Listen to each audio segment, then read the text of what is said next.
SC ST commission chairman గా లేదా TRS party నాయకుడు అని బక్కి వెంకటయ్య వెల్లడించారని దుబ్బాక బ్లాక్ కాంగ్రెస్ అధ్యక్షులు పాతూరి వెంకటస్వామి అన్నారు. సిద్దిపేట జిల్లా అక్బర్పేట మండలం కాంగ్రెస్ పార్టీ కార్యాలయంలో బ్లాక్ కాంగ్రెస్ పార్టీ అధ్యక్షులు పాతూరి వెంకటస్వామి ఆధ్వర్యంలో మరియు పార్టీ సీనియర్ నాయకులతో కలిసి ఇందిరాగాంధీ జయంతి సందర్భంగా ఆమె ఫోటోకు పూలమాలలు వేసి నివాళులు అర్పించారు. అనంతరం మీడియా సమావేశం ఏర్పాటు చేసి ఆయన మాట్లాడుతూ బీఆర్ఎస్ నాయకుడిగా వ్యవహరించాలని అనుకుంటే ఎస్సీ ఎస్టీ కమిషన్ చైర్మన్ గా రాజీనామా చేసి బీఆర్ఎస్ పార్టీలో కొనసాగాలని ఆయన డిమాండ్ చేశారు.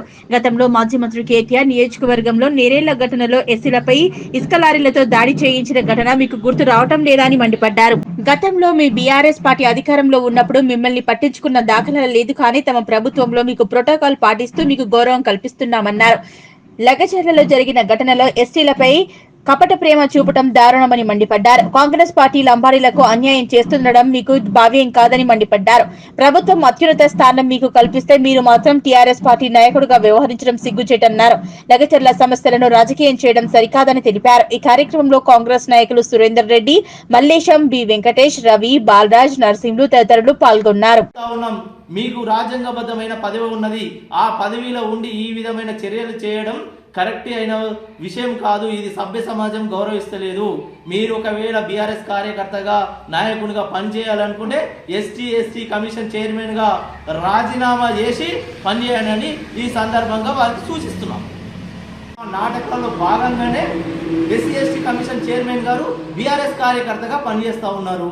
మీకు చిత్తశుద్ధి ఉంటే వెంకటయ్య గారు, బక్కి వెంకటయ్య గారు ఎస్సీ ఎస్టీల మీద చిత్తశుద్ధి ఉంటే గతంలో ఇదే నేరేళ్ల సిరిసిల్ల నియోజకవర్గం మాజీ మంత్రి తారక రామారావు గారి నియోజకవర్గంలో నేరేళ్లలో దళితుల పైన ఉష్క లారీలు ఎక్కిచ్చిర్రు. మరి వాళ్ళని ఎందుకు పనిచేయకుండా థర్డ్ డిగ్రీ ప్రయోగించరు? మీరు ఆ కేసుని ఏమన్నా తిరగదేయాలనుకున్నారా? ఎందుకంటే మీరు ఒక బీఆర్ఎస్ కార్యకర్తగా ఎందుకు వివరిస్తున్నారు? మీరు ప్రజాస్వామ్యబద్ధంగా వివరించండి. బీఆర్ఎస్ పార్టీ మీరు ఎస్సీ ఎస్టీ కమిషన్ చైర్మన్ గా ఉంటే ఒక కార్యకర్తగానే చూసింది. అదే కాంగ్రెస్ ప్రభుత్వము మీకు ఎస్కార్ట్ కానీ మీకు సంబంధించిన మీకు ఏ విధంగా దక్కాలి, మీ చైర్మన్ పదవికి తగ్గట్టు ప్రోటోకాల్ ఏ విధంగా రావాలని చెప్పేసి కాంగ్రెస్ ప్రభుత్వం ఇస్తుంది.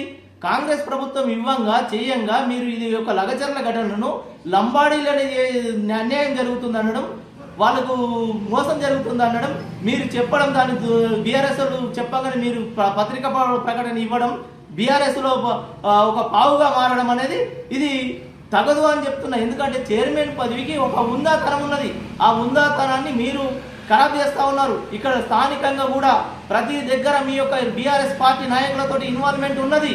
ఇది నియోజకవర్గ ప్రజలను ఎవరు అడిగినా చెప్తారు.